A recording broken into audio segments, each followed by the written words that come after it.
Hello बच्चों। वागलेश classes में आप सबका स्वागत है। बच्चों, आज हम हिंदी की बुक क्षितिज के लेसन दो बैलों की कथा इस लेसन की रीडिंग करेंगे। इस लेसन के लेखक मुंशी प्रेमचंद्र हैं। बच्चों, ये कहानी हीरा और मोती नाम के दो बैलों की है जो अपने मालिक झूरी से बहुत प्रेम करते हैं। वे दोनों गहरे मित्र हैं और सुख दुख में एक दूसरे का साथ देते हैं।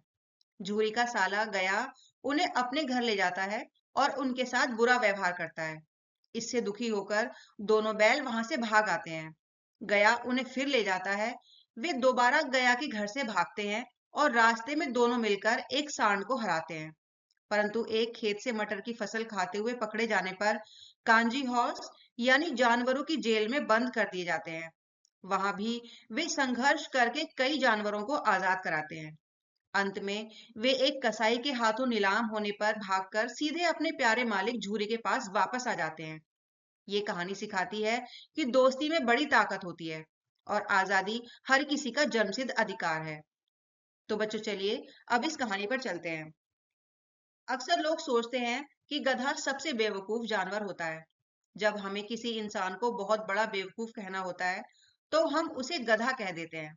लेकिन यह पक्का नहीं है कि गधा सचमुच बेवकूफ है या फिर वह इतना सीधा साधा और सब कुछ सहने वाला है कि लोगों ने उसे ये नाम दे दिया है। गाय भी गुस्से से सींग मार देती है। यहाँ तक कि कुत्ता भी कभी कभी गुस्सा हो जाता है। लेकिन गधे को देखिए, उसे कभी गुस्सा होते या नाराज होते नहीं देखा गया। आप उसे कितना भी मारो या उसके सामने कितने भी खराब घास डाल दो, उसके चेहरे पर कभी दुख या नाराजगी दिखाई नहीं देगी। वह चुपचाप सब सह लेता है। शायद इसी सीधेपन के कारण लोग उसे बेवकूफ समझते हैं। गधा हमेशा दुखी जैसा दिखाई देता है। शायद वैशाख में वह कभी कभी थोड़ा उछल कूद कर लेता हो, पर उसे कभी सचमुच खुश होते नहीं देखा। उसके चेहरे पर हमेशा एक उदासी छाई रहती है। वह सुख या दुख, फायदे या नुकसान किसी भी हाल में नहीं बदलता। ये गुण तो ऋषि मुनियों में होते हैं जो हमेशा शांत रहते हैं, पर फिर भी लोग उसे बेवकूफ कहते हैं। दुनिया में सीधेपन की कोई कद्र नहीं है। सीधे लोगों को कितना दुख उठाना पड़ता है। जैसे भारतवासियों की अफ्रीका में क्या दुर्दशा हो रही है। क्यों अमेरिका में उन्हें घुसने नहीं दिया जाता। बेचारे शराब नहीं पीते, चार पैसे बुरे समय के लिए बचा कर रखते हैं, काफी मेहनत करते हैं, किसी से लड़ाई झगड़ा नहीं करते, चार बातें सुनकर गम खा जाते हैं, फिर भी बदनाम है। कहा जाता है भारतीय जीवन के आदर्श को नीचा करते हैं। अगर वे भी ईंट का जवाब पत्थर से देना सीख जाते तो शायद लोग उन्हें सभ्य मानने लगते, जैसे जापान को एक जीत के बाद मानने लगे। गधे से थोड़ा कम सीधा जानवर बैल है। कुछ लोग बैल को भी बेवकूफ कहते हैं क्योंकि बैल कभी कभी गुस्सा हो जाता है, सींग मारता है या काम करने से अड़ जाता है। यानी वह अपना गुस्सा या नाराजगी जाहिर कर देता है। इसलिए बैल का स्थान गधे से ऊपर है। झूरी नाम के एक किसान के पास हीरा और मोती नाम के दो सुंदर, मजबूत और ऊंचे बैल थे। वे इतने दिनों से साथ थे कि उनमें गहरी दोस्ती हो गई थी। वे एक दूसरे के पास बैठकर बिना बोले ही मन की बात समझ जाते थे। यह एक ऐसी ताकत थी जो शायद इंसानों में भी नहीं होती। वे एक दूसरे को चाट कर, सूंघ कर प्यार दिखाते थे और कभी-कभी दोस्तों की तरह प्यार से सींग भी मिलाते थे। जिस समय ये दोनों बैल हल या गाड़ी में जोत दिए जाते थे, तो उस समय दोनों बैलों की यही इच्छा होती थी कि ज्यादा से ज्यादा बोझ मेरी ही गर्दन पर रहे। दिन भर के काम के बाद शाम को दोनों एक दूसरे को चाट चूट कर अपनी थकान मिटा लिया करते थे। साथ ही दोनों एक साथ भूसा खाते और साथ ही बैठते थे। एक बार झूरी ने उन दोनों बैलों को अपने साले गया के घर भेज दिया। बैलों को यह नहीं पता था कि उन्हें क्यों भेजा जा रहा है। उन्हें लगा कि मालिक ने हमें बेच दिया है। गया जब उन्हें ले जा रहा था तो बैलों को अच्छा नहीं लग रहा था। वे आगे नहीं बढ़ना चाह रहे थे। गया उन्हें खींचता तो वे पीछे हटते और मारता तो सींग नीचे करके उसे डराते। गया को उन्हें घर ले जाने में बहुत मुश्किल हुई। अगर बैलों के पास बोलने की ताकत होती तो वे दोनों झूरी से जरूर पूछते कि तुमने हमें क्यों निकाल दिया। हमने तो तुम्हारी खूब सेवा की, कभी चारे की शिकायत नहीं की, फिर तुमने हमें इस बुरे आदमी के हाथ क्यों बेच दिया। शाम के समय दोनों बैल अपने नए स्थान पर पहुंचे। दिन भर के भूखे थे, लेकिन जब दोनों को चारा खाने के लिए नान में लगाया गया तो दोनों में से किसी ने भी नान में मुंह नहीं डाला। दोनों का दिल भारी हो रहा था। जिसे उन्होंने अपना घर समझ रखा था वह आज उनसे छूट गया था। ये नया घर, नया गांव, नए आदमी उन्हें पराये से लग रहे थे। दोनों बैलों ने अपनी मूक भाषा में सलाह की, एक दूसरे को तिरछी नजर से देखा और लेट गए। जब गांव वाले सो गए, तो दोनों ने जोर मारकर बांधने वाली रस्सी तोड़ ली और घर की तरफ चल पड़े। रस्सियां बहुत मजबूत थीं, कोई भी अनुमान नहीं लगा सकता था कि कोई बैल उन्हें तोड़ सकेगा। परंतु उन दोनों बैलों में उस समय दुगनी शक्ति आ गई थी। जब झूरी सुबह सोकर उठा, तो उसने देखा कि उसके प्यारे बैल हीरा और मोती वापस घर आकर चारा डालने की जगह के पास खड़े हैं। उन दोनों की गर्दन में आधा आधा मोटा रस्सा लटक रहा था और उनके पांव घुटनों तक कीचड़ में सने थे। उनकी आंखों में एक अजीब सा प्यार था, लेकिन साथ ही भागने की बहादुरी भी दिख रही थी। झूरी अपने बैलों को देखकर बहुत खुश और भावुक हो गया। वह भागा और दोनों को गले से लगा लिया। ये प्यार से गले मिलने और माथा चूमने का दृश्य बहुत ही सुंदर था। घर और गांव के बच्चे भी वहां जमा हो गए और तालियां बजाकर उनका स्वागत करने लगे। गांव के लोगों के लिए यह एक बहुत बड़ी और खास बात थी। बच्चों ने मिलकर यह तय किया कि इन दोनों बहादुर बैलों का सम्मान करना चाहिए। फिर कोई बच्चा अपने घर से रोटियां लाया, कोई गुड़ लाया और कोई भूसा लाया, ताकि वे प्यारे बैलों को खिला सकें। एक बालक ने कहा, ऐसे बैल किसी के पास ना होंगे। दूसरे ने समर्थन किया, इतनी दूरी से दोनों अकेले चले आए। तीसरा बोला, बैल नहीं है वे, उस जन्म के आदमी हैं। झूरी की पत्नी ने बैलों को दरवाजे पर देखा तो जल उठी और बोली, कैसे नमक हराम बैल हैं कि एक भी दिन वहां काम न किया और भाग आए। झूरी अपने बैलों पर लगाया गया ये आरोप ना सुन सका और बोला, नमक हराम क्यों है? चारा दाना ना दिया होगा, इसलिए भाग आए। झूरी की पत्नी ने रौब के साथ कहा, बस तुम ही तो बैलों को खिलाना जानते हो, और तो सभी पानी पिला पिला कर रखते हैं। झूरी ने अपनी पत्नी को फिर से कहा, चारा मिलता तो क्यों भागते? झूरी की पत्नी गुस्से से बोली, ये बैल इसलिए भाग आए क्योंकि गया उन्हें तुम्हारे जैसे प्यार दुलार से नहीं रखता। गया उनसे काम करवाता है और ये दोनों ठहरे कामचोर, इसलिए भाग निकले। और चिल्लाकर कहा, अब देखती हूँ इन्हें खली कहाँ से मिलता है। इन्हें सूखे भूसे के अलावा कुछ नहीं दूंगी, चाहे खाएं या मर जाएं। फिर वैसा ही हुआ।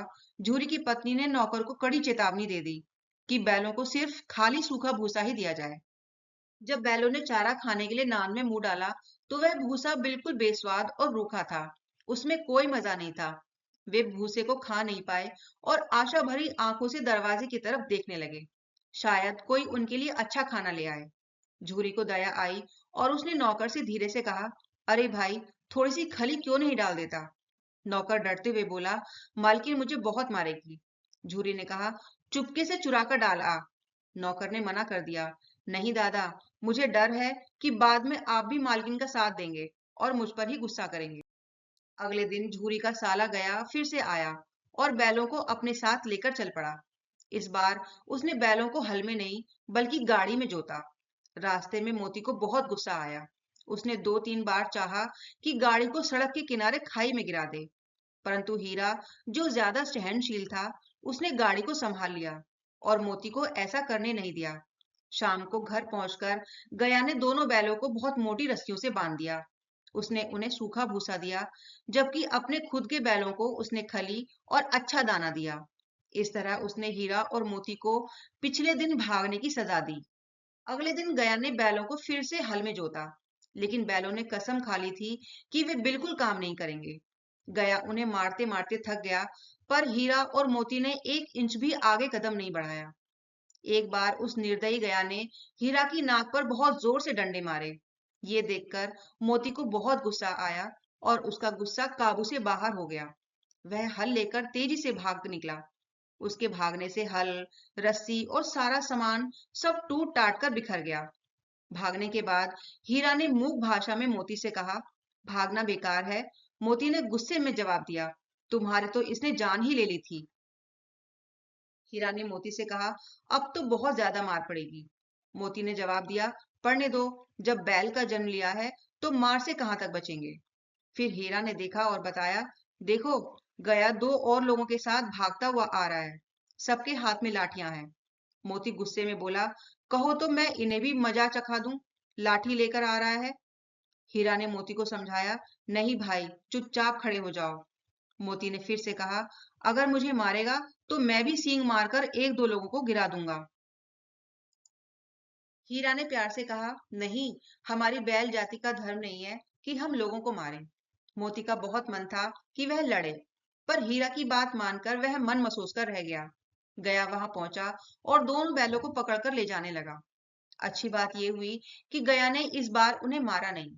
अगर गया मारता तो मोती जरूर पलटकर हमला कर देता।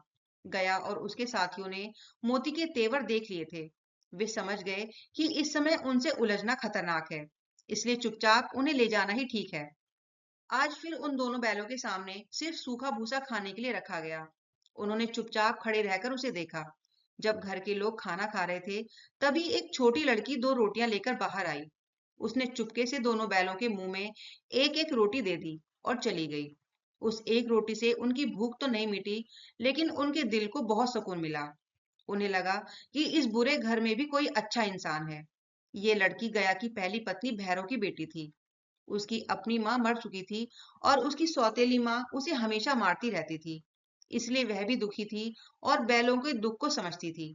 इसी वजह से बैलों के साथ उसका अपनापन हो गया था। दिन भर दोनों बैल हल में जुटते, मार खाते और थककर शाम को बांध दिए जाते। लेकिन रात में वह प्यारी बच्ची उन्हें रोज दो रोटियां खिला जाती थी। इस प्यार के तोहफे का यह कमाल था कि वे केवल सूखा भूसा खाकर भी कमजोर नहीं हुए। उनकी आंखों में अभी भी वहां से भागने की इच्छा भरी हुई थी। एक दिन मोती ने हीरा से कहा, अब और सहन नहीं होता। हीरा ने पूछा, क्या करना चाहते हो? मोती गुस्से में बोला, किसी एक आदमी को सींगों पर उठाकर फेंक दूंगा। हीरा ने समझाया, नहीं, ऐसा मत करना। वह प्यारी लड़की जो हमें रोटी खिलाती है, यह उसी के मालिक की बेटी है। अगर तुम ऐसा करोगे तो वह बेचारी अनाथ हो जाएगी। मोती ने कहा, तो फिर उस मालकिन को फेंक दूं, वही तो लड़की को मारती है। हीरा ने याद दिलाया, लेकिन औरतों पर सींग चलाना ठीक नहीं होता। यह धर्म मत भूलो। मोती परेशान होकर बोला, तुम तो भागने ही नहीं देते, फिर बताओ, क्या हम रस्सियां तोड़कर भाग चलें? हीरा मान गया, हाँ, ये ठीक है, पर इतनी मोटी रस्सी कैसे टूटेगी? मोती ने उपाय बताया, पहले रस्सी को थोड़ा थोड़ा चबा लो, फिर एक जोरदार झटका देने पर वह टूट जाएगी। रात को लड़की जब रोटियां खिलाकर चली गई, तो दोनों रस्सी चबाने लगे। रस्सी बहुत मोटी थी। वे बार बार जोर लगाते रहे, पर तोड़ नहीं पाए। अचानक घर का दरवाजा खुला और वही लड़की बाहर निकली। बैल खुश होकर अपना सिर झुकाकर उसके हाथ चाटने लगे। लड़की ने उनके माथे पर हाथ फेरा और बोली, मैं तुम्हें खोल देती हूँ, चुपके से भाग जाओ, नहीं तो आज ये लोग तुम्हें मार डालेंगे। आज घर में बात हो रही थी कि तुम्हारी नाक में नाथ यानी एक दर्दनाक रस्सी डाली जाएगी। उसने बैलों को खोल दिया, पर वे चुपचाप खड़े रहे। मोती ने पूछा, अब भागते क्यों नहीं? हीरा ने कहा, भागेंगे तो सही, पर कल इस बेचारी लड़की पर मुसीबत आएगी। सब इसी पर शक करेंगे। तभी लड़की जोर से चिल्लाई, ओ दादा, दादा, फूफा वाले दोनों बैल भागे जा रहे हैं, जल्दी दौड़ो। लड़की के चिल्लाने पर गया घबराकर घर से बाहर निकला और बैलों को पकड़ने के लिए उनके पीछे दौड़ा। हीरा और मोती भी तेजी से भागे। गया ने उनका पीछा किया तो वे और भी तेज हो गए। गया ने शोर मचाया और फिर गांव के कुछ लोगों को बुलाने के लिए वापस लौटा। इसी बीच हीरा और मोती को वहां से भागने का अच्छा मौका मिल गया। वे दोनों सीधी दिशा में भागते चले गए। वे इतना तेज भागे कि उन्हें रास्ते का पता ही नहीं चला। उन्हें याद ही नहीं रहा कि वे गया के घर किस रास्ते से आए थे। उन्हें अब नए नए गांव दिखाई देने लगे। भागते भागते वे एक खेत के किनारे खड़े हो गए और सोचने लगे कि अब क्या किया जाए। हीरा ने कहा, लगता है हम रास्ता भूल गए। मोती ने कहा, तुम भी तो बिना सोचे समझे भागे। अगर तुम चाहते तो गया को वहीं मार गिराते। हीरा ने जवाब दिया, अगर हम उसे मार गिराते तो लोग क्या कहते? भले ही वह इंसान अपना धर्म छोड़ दे, पर हम अपना धर्म क्यों छोड़ें? दोनों को बहुत तेज भूख लग रही थी। उन्होंने देखा कि खेत में मटर खड़ी है। वे दोनों मटर चरने लगे और बीच बीच में ध्यान से आवाज सुनते थे कि कोई आ तो नहीं रहा है। जब उनका पेट भर गया तो उन्हें अपनी आजादी का मजा आया। वे मस्ती में उछलने कूदने लगे। वे दोनों सींग मिलाकर एक दूसरे को धकेलने लगे। मोती ने हीरा को इतनी जोर से धकेला कि वह खाई में गिर गया। तब हीरा को भी गुस्सा आ गया। वह संभल कर उठा और मोती से लड़ने लगा। मोती ने देखा कि ये मजाक अब झगड़े में बदलने वाला है, तो वह किनारे हट गया। अचानक वहां एक सांड आवाज निकालते हुए चला आ रहा था। वह हाथी जैसा बड़ा था और उसकी सूरत बहुत डरावनी थी। हीरा और मोती एक दूसरे को देखने लगे। वे समझ गए कि उससे अकेले लड़ना यानी जान गंवाना है। लेकिन अगर नहीं लड़ते तो भी सांड उन्हीं की तरफ आ रहा था, इसलिए जान बचती दिख नहीं रही थी। मोती ने कहा, बुरी मुसीबत में फंस गए। जान कैसे बचेगी? जल्दी कोई तरीका सोचो। हीरा ने चिंता से कहा, ये सांड अपने घमंड में है, ये हमारी विनती नहीं सुनेगा। मोती ने कहा, तो फिर भाग क्यों न चलें? हीरा ने जवाब दिया, भागना डरपोकपन है। मोती गुस्से में बोला, तो फिर यही मरो। मैं तो 9 2 11 होता हूँ, यानी भाग रहा हूँ। हीरा ने कहा, और अगर उसने पीछा किया तो? मोती ने पूछा, तो फिर जल्दी से कोई उपाय सोचो। हीरा ने सबसे अच्छा उपाय बताया। उपाय ये है कि हम दोनों उस पर एक साथ हमला करें। मैं आगे से उसे धक्का दूंगा और तुम पीछे से हमला करना। जब उसे दो तरफा मार पड़ेगी तो वो भाग जाएगा। अगर वह मेरी तरफ हमला करे तो तुम उसकी बगल से उसके पेट में सींग मार देना। इसमें खतरा तो है, पर और कोई रास्ता नहीं है। दोनों दोस्त अपनी जान हथेली पर रखकर झपटे। सांड को भी दो दुश्मनों से एक साथ लड़ने का कोई अनुभव नहीं था। जैसे ही सांड ने हीरा पर हमला किया, मोती ने पीछे से उसे दौड़ाया। सांड मोती की तरफ मुड़ा तो हीरा ने उसे धक्का मारा।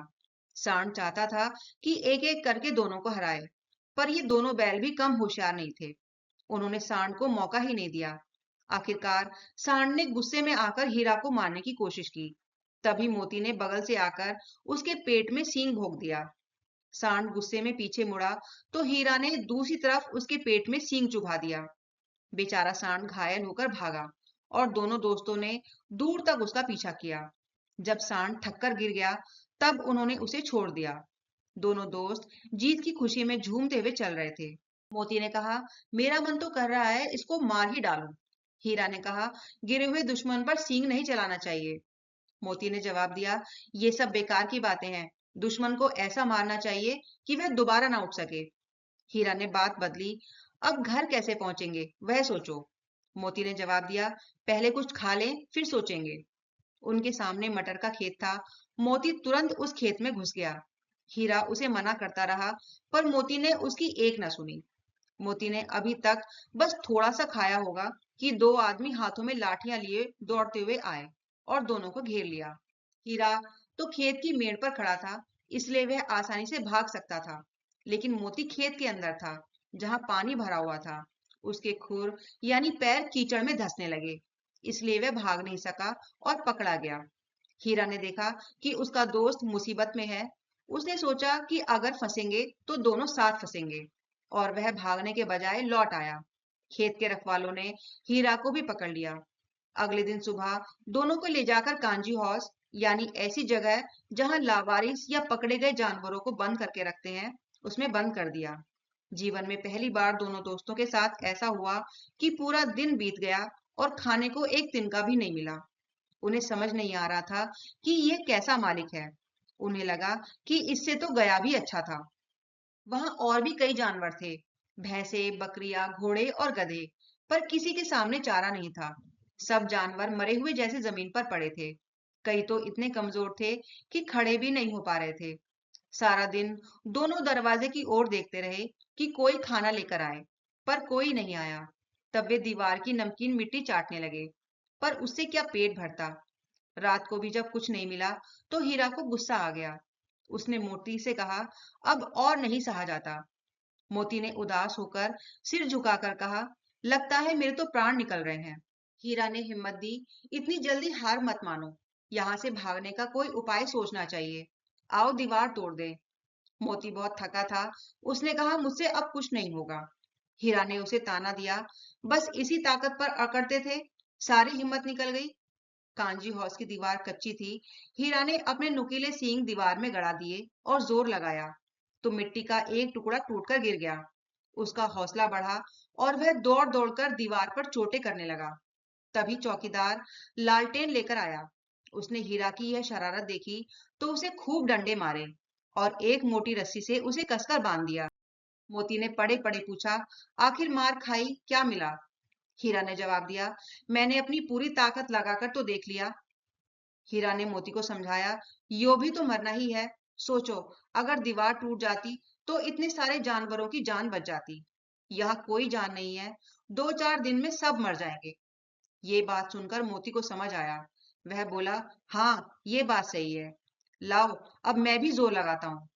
मोती ने भी उसी जगह सींग मारा। वह दीवार पर ऐसे हमला कर रहा था जैसे किसी दुश्मन से लड़ रहा हो। आखिरकार 2 घंटे की मेहनत के बाद दीवार का आधा हिस्सा टूटकर गिर गया। दीवार गिरते ही जो जानवर आधे मरे पड़े थे, वे सब जाग उठे। तीनों घोड़ियां तेजी से भागी, फिर बकरियां निकली और उसके बाद भैंसें भी खिसक गईं। मगर गधे अभी भी चुपचाप खड़े थे। हीरा ने पूछा, तुम दोनों क्यों नहीं भाग जाते? एक गधे ने डरते हुए कहा, अगर फिर पकड़े गए तो क्या होगा? हीरा ने कहा, अभी मौका है, भाग जाओ। गधे बोले, हमें डर लगता है, हम यहीं पड़े रहेंगे। मोती ने अपने दोस्त हीरा की रस्सी तोड़ने की कोशिश की, पर नहीं तोड़ पाया। हीरा ने कहा, तुम जाओ, मुझे यहीं पड़ा रहने दो। मोती की आंखों में आंसू आ गए। उसने कहा, हीरा, क्या तुम मुझे इतना मतलबी समझते हो? इतने दिनों साथ रहने के बाद मैं तुम्हें मुसीबत में छोड़कर कैसे चला जाऊं? हीरा ने फिर कहा कि लोग समझेंगे ये तुम्हारी शरारत है और तुम्हें मार पड़ेगी। मोती ने गर्व से कहा, जिस अच्छे काम के लिए तुम्हारे गले में यह रस्सी पड़ी है, अगर उस काम के लिए मुझ पर मार पड़े तो कोई चिंता नहीं। मैंने इतना बड़ा काम तो कर दिया कि कई बेजुबान प्राणियों की जान बच गई। वे सब तो हमें आशीर्वाद देंगे। ये कहकर मोती ने दोनों डरपोक गधों को सींग मार मार कर बाड़े से बाहर भगाया और फिर अपने दोस्त हीरा के पास आकर सो गया। सुबह होते ही कांजी हाउस के मुंशी, चौकीदार और बाकी कर्मचारियों में बहुत हंगामा मच गया। मोती की खूब पिटाई हुई और उसे भी हीरा की तरह मोटी रस्सी से बांध दिया गया। अगले 7 दिन तक दोनों दोस्त वहीं बंधे रहे। उन्हें एक दिन का चारा भी नहीं दिया गया। बस एक बार पानी दिखा दिया जाता था। खाने पीने की कमी से दोनों इतने कमजोर हो गए कि उनसे उठा भी नहीं जा रहा था और उनकी हड्डियां दिखने लगी थी। एक दिन बाड़े के सामने ढोल बजने लगे। दोपहर तक वहां 50-60 आदमी जमा हो गए। दोनों बैलों को बाहर निकाला गया। लोग उनकी सूरत देखते और उदास होकर चले जाते, क्योंकि इतने कमजोर बैलों को कोई खरीदना नहीं चाहता था। अचानक एक दाढ़ी वाला आदमी, जिसकी आंखें लाल थीं और चेहरा बहुत कठोर था, आया। उसने बैलों की कमर में उंगली चुभोकर मुंशी से बात करना शुरू कर दिया। उस आदमी को देखते ही हीरा और मोती का दिल डर से कांप गया। उन्हें समझ आ गया कि ये कोई कसाई है और वह उन्हें इसीलिए टटोल रहा है। उन्होंने डर के मारे एक दूसरे को देखा और सिर झुका लिया। हीरा ने उदास होकर कहा, गया के घर से भागकर हम बेकार मुसीबत में फंस गए, अब जान नहीं बचेगी। मोती ने हिम्मत हारते हुए कहा, लोग कहते हैं कि भगवान सब पर दया करते हैं, पर हम पर क्यों नहीं करते? हीरा ने जवाब दिया, भगवान के लिए मरना और जीना दोनों बराबर है। चलो, अगर मर भी गए तो कम से कम कुछ दिन तो उसके पास रहेंगे। एक बार भगवान ने उस लड़की के रूप में हमें बचाया था, क्या अब नहीं बचाएंगे? मोती ने कहा, ये आदमी छुरी चलाएगा, देख लेना। हीरा ने बहादुरी से कहा, तो क्या फिक्र है? मरने के बाद हमारा मांस, खाल, सींग और हड्डियां सब किसी ना किसी के काम आ जाएंगी। नीलाम होने के बाद दोनों दोस्त उस दाढ़ी वाले आदमी के साथ चल दिए। वे डर के मारे कांप रहे थे। वे इतने कमजोर थे कि ठीक से चल भी नहीं पा रहे थे, पर डर के कारण गिरते पड़ते भागे जा रहे थे। जरा भी धीरे चलते तो वह कसाई जोर से डंडा मारता था। रास्ते में उन्होंने हरे भरे खेतों में गायों और बैलों का एक झुंड देखा। वे सब खुश थे, मोटे ताजे और उछल कूद रहे थे। हीरा और मोती ने सोचा कि ये सब कितने स्वार्थी हैं। इन्हें कोई फिक्र नहीं कि उनके दो साथी एक कसाई के हाथ में पड़कर कितने दुखी हैं। अचानक हीरा और मोती को लगा, ये तो पहचाना हुआ रास्ता है। इसी रास्ते से गया उन्हें पहले ले गया था। उन्हें वही खेत, वही बाग और वही गांव दिखाई देने लगे।